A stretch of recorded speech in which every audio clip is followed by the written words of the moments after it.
जय हिंद। ये वार्तालाप पर मैं सचिन शुक्ला आप सभी का स्वागत करता हूं। जैसा कि अभी मैं कुछ लोगों के साथ बैठा हुआ हूं और आप लोगों को जानकारी होगा कि मेरे भारत का कंठहार कहा जाने वाला ये बिहार, जो कि एक मगध साम्राज्य की राजधानी रही है और भारत का मुख्य हृदय के रूप में प्रचलित है, उस बिहार का चुनाव सर पे है और कुछ दिनों में उस बिहार का मुखिया चुनने जा रहा है लोगों के द्वारा। जैसा कि मेरे साथ बिक्की राव पांडे उपस्थित हैं, मैं बिक्की राव पांडे से इस आगामी बिहार के विधानसभा चुनाव के पर कुछ चर्चा करना चाहूँगा। सबसे पहले तो वार्तालाप पर आपका स्वागत है। आपका भी स्वागत है। आपके चैनल के माध्यम से जितने भी दर्शक देख रहे हैं, आप सभी का स्वागत है। ये बिहार का चुनाव सर पर है। 2025 में बिहार का एक मुखिया चुनने जा रहा है, एक नया बिहार को मुखिया मिलेगा। क्या संभावना है कि ये चुनाव किस तरह करवटें लेगी और किस तरह से जन का उद्धार होगा? आपको सबसे इंटरेस्टिंग बात बता दे रहे हैं सचिन जी कि यहाँ पे अभी तक बिहार में एक बार जयप्रकाश आंदोलन के समय में तख्ता पलट हुआ था जी, और उस समय सबसे इंटरेस्टिंग चुनाव हुआ था। मैं आपको लिख के दे रहा हूँ रिटर्न में कि ये दूसरी बार इतिहास दोहराने जा रहा है जी। एक जेपी वहां थे, एक यहाँ पे जेपी के रूप में हमारे प्रशांत किशोर जी जनसुराज पार्टी के सूत्रधार हैं, जो अब की बार बिहार में सबसे बड़ा उलटफेर होने जा रहा है। और जितनी भी पार्टियां दावा कर रही है हमारा इतना हमारा उतना, सब के सब धाराशायी हो जाएगा और रिजल्ट आपको एकदम चौंकाने वाला मिलेगा जी। जैसा कि ये जनसुराज पार्टी की आपने बात की, तो कुछ लोगों का कहना है कि जनसुराज पार्टी का हाल वही होगा जो आम आदमी पार्टी का हाल हुआ था। जिस तरह से आम आदमी पार्टी ने झाड़ू लेकर सड़क पर निकलकर आज जिस हाल पर पहुंचे हुए हैं, क्या वही हाल है? मतलब वो जैसा कि कुछ लोगों यूट्यूब द्वारा कहा जा रहा है, कुछ नेताओं द्वारा इसका वाक्य दिया जा रहा है, तो इस पर आप क्या कहना चाहते हैं? हास्यास्पद बात में, अगर हास्यास्पद वे में अगर हम बोले तो जनसुराज को अगर आम आदमी पार्टी से कोई कंपेयर कर रहा है तो बहुत मूर्खता की बात है जी। बहुत ही इलिटरेसी है, या तो उसको राजनीति का समझ नहीं है, या सामाजिक स्तर पे जो हमारे प्रशांत किशोर ने 2 साल 2.5 साल से लगातार जो भ्रमण कर रहे हैं, पदयात्रा कर रहे हैं, उस चीज का उसको समझ नहीं है। अज्ञानता के आवेश में वो कह रहा है, या फिर किसी अन्य पार्टियों से इतना उसको मोह हो गया है जिससे वो मोह भंग नहीं कर पा रहा है, जिसके आवेश में वो कह दे रहा है। आखिर क्या कारण रह रहा है कि बिहार में नया पार्टी मिल रहे हैं? जैसे कि अभी शिवदीप लांडे जो है नया एक जन क्रांति पार्टी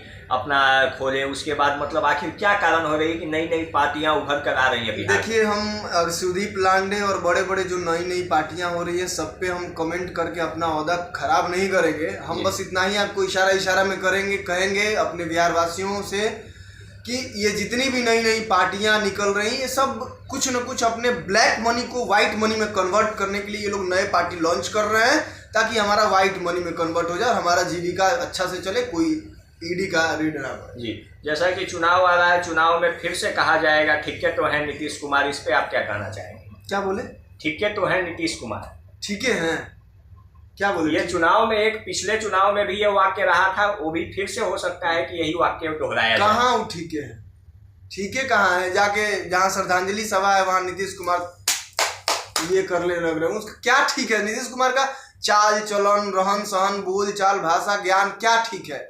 उनका बॉडी लैंग्वेज बताते जाए कि उनको मेंटली डिसऑर्डर हो गया है, वो जाके मानसिक बीमार हैं, उनको कहीं ना कहीं जाके अच्छी हॉस्पिटल में इलाज का जरूरत है, जिससे हमारा मुखिया अभी बीमार चल रहा है। हम लोग खुद ही ये सम्राट अशोक और मगध की राजधानी रही है, ये वही बिहार है जो गौतम बुद्ध की कर्मस्थली रही है, ये बिहार महावीर की कर्मस्थली रही है, जन्मस्थली रही है। इस बिहार की जनता ये चाह में रख रही है कि आखिर वो दिन कब देखने को मिलेगा। देखिए, वो दिन अब जो लौट के नहीं आएगा दोबारा, ना वो गौतम बुद्ध और ना वो जो आप अशोक सम्राट अशोक का बात किया, वो तो लौट के नहीं आएगा, क्योंकि बिहार को इतने गर्द में इन 30 सालों से इन पार्टियों ने रखा हुआ है, जिससे उभरने में कम से कम मिनिमम 10 साल तो लगना ही लगना है। और वो उभर के ऐसा नहीं कहा जा सकता है कि पूरे इंडिया का फर्स्ट अच्छा राज्य 1 नंबर पे आ जाएगा, क्योंकि अगर हमारी बिहार में उन्नति होगी तो बाकी राज्यों में भी उन्नति होगी। तो उस एवरेज से देखा जाए, लिहाजे से तो बिहार में उन्नति होगी, लेकिन टॉप 10 में आने की संभावना है। अच्छा बिहार बनेगा जनसुराज के नेतृत्व में, प्रशांत किशोर के नेतृत्व में। आखिर क्या कारण रहा कि जनसुराज का एक चर्चित नेता और आनंद मिश्रा को जन सुराज छोड़कर जाना पड़ा। जन सुराज को आनंद मिश्रा छोड़े तो अब अपने एक सही बात है कि वो रिजाइन डाल चुके हैं, लेकिन उनका घर है, वो कभी भी वापस आ सकते हैं। उनका व्यक्तिगत मत था कि वो जनसुराज छोड़े हैं। इसका मतलब ये नहीं है कि वो जनसुराज से उनका कोई मतभेद है, मनभेद है, या जनसुराज की विचारधारा से वो अपोजिट चल रहे हैं। कल भी वो जनसुराज की विचारधारा के साथ थे, आज भी हैं और कल भी रहेंगे। हम लोग उम्मीद करते हैं कि उनका घर है तो वापस आ ही जाएंगे, और वो छोड़े हैं अपने पर्सनल कुछ इशू की वजह से। इसको राजनीतिक मुद्दा ना दिया जाए। जनसुराज के आप युवा नेता हैं और ये आपसे एक आधारित डाटा पूछना चाहता हूं, क्या लग रहा है जनसुराज 243 में से कितनी सीटें ला सकती है? जनसुराज इस बार 243 विधानसभा चुनाव पे लड़ रही है। लोग कह रहे हैं, हमारे बड़े बड़े नेता भी कह रहे हैं कि जनसुराज अगर जीतेगी तो पूरी जीतेगी और नहीं जीतेगी तो नहीं जीतेगी, एक भी नहीं जीतेगी। एक वास्तविकता डाटा तो होगा कि इतनी आ सकती है, एक अनुमान। देखिए, ये डाटा और अनुमान लगाया जाएगा तब जब चुनाव से 1 महीना पहले या चुनाव से 10 दिन पहले का डेट रहेगा, तब वास्तविकता। क्योंकि अभी जो पदयात्रा और सिग्नेचर अभियान चल रहा है, इस पदयात्रा और सिग्नेचर अभियान के बाद जनता में कितनी % का समझ है, कितना % एक्साइटमेंट है और जनता कितना % बदलाव चाहती है, इसके आधार पर ही हम लोग तय कर पाएंगे। अभी जैसे कि हमारी जो मीडिया चल रही है टीवी चैनल पर, उसके विषय में आप क्या कहना चाहते हैं? जिस तरह से मीडिया ने अभी विगत 10 वर्षों में देश में न्यूज चैनल पर क्रांति लाई।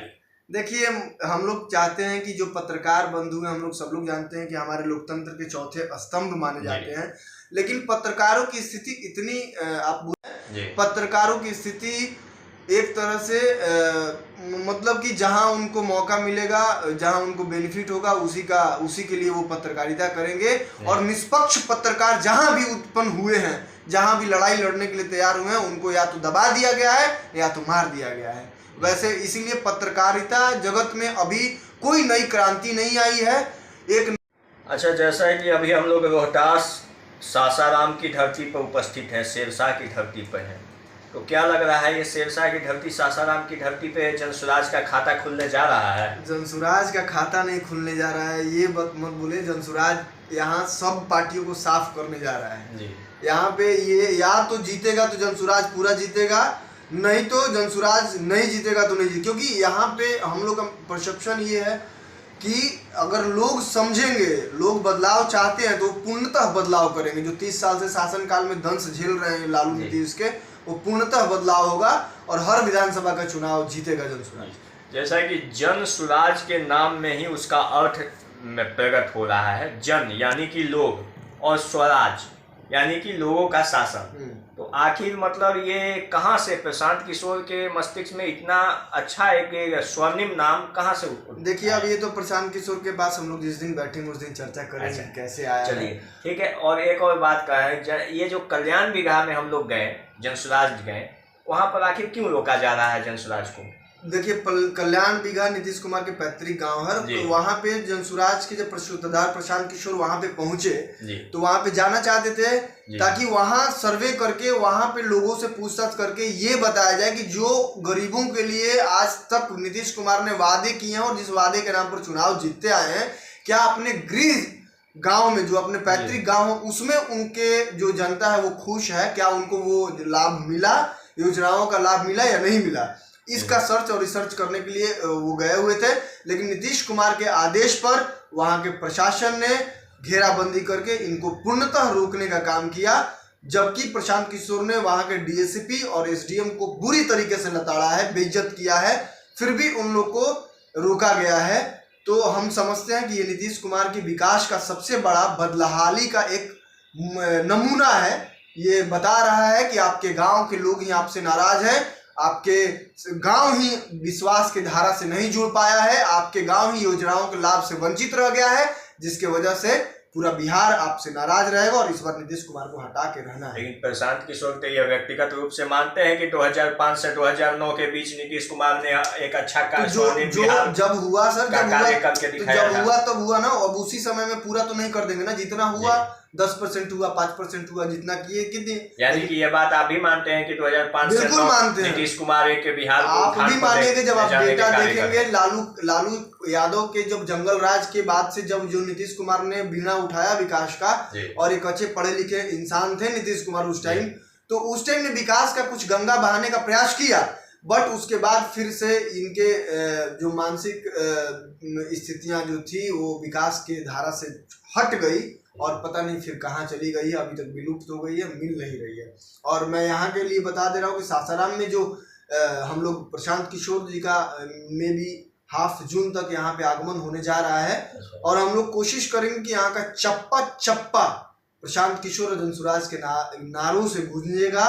3 से 4 दिन 5 दिन तक, मैक्सिमम दिन तक हम लोग सोचेंगे कि यहाँ पे मैक्सिमम से मैक्सिमम डेज तक यहाँ पर स्टे करेंगे। और यहाँ पे राजनीति की स्थिति हम आपको बता दे रहे हैं, सासाराम में भाजपा और आरजेडी ये दोनों पार्टियों से सासाराम नहीं पूरे शाहाबाद की जनता उब चुकी है। इसी से आप देख सकते हैं कि शाहाबाद की जनता जब भी हस्ताक्षर अभियान करेगी तो उसका डेटा आप ले लीजिएगा कि कितना % बदलाव चाहती है, आपको दिख जाएगा। जैसा कि आप नीतीश जी मेरे साथ उपस्थित हैं, और जनसुराज के युवा नेता रह चुके हैं, ये भी कविता मेरे साथ उपस्थित हैं। जनसुराज का ये 2025 में क्या परचम लहराने वाला है, इसके विषय में आप क्या कहना चाहेंगे? बिल्कुल सर, बिल्कुल, ऑफ कोर्स हमारी मतलब इस बार पूर्ण बहुमत ही आएगी बिहार में जनसुराज। हम लोग 150+ से जीत रहे हैं सर, फर्स्ट बॉल पर छक्का एकदम। जैसा कि यहाँ पे जनसुराज के कुछ कार्यकर्ताओं के साथ में मुझसे वार्ता पे, और ऐसा लग रहा है कि बिहार में अब पुरानी राजनीति को बदल कर एक नई मोड़ बिहार की राजनीति लेने जा रही है, और प्रशांत किशोर के नेतृत्व में जनसुराज का एक सरकार बिहार सरकार के नाम से बनने की संभावना लग रही है, जैसा कि इन कार्यकर्ताओं से मुझे जैसा कि जानकारी मिली। इसी के साथ वार्तालाप पे सचिन शुक्ला, धन्यवाद, जय हिंद, जय भारत।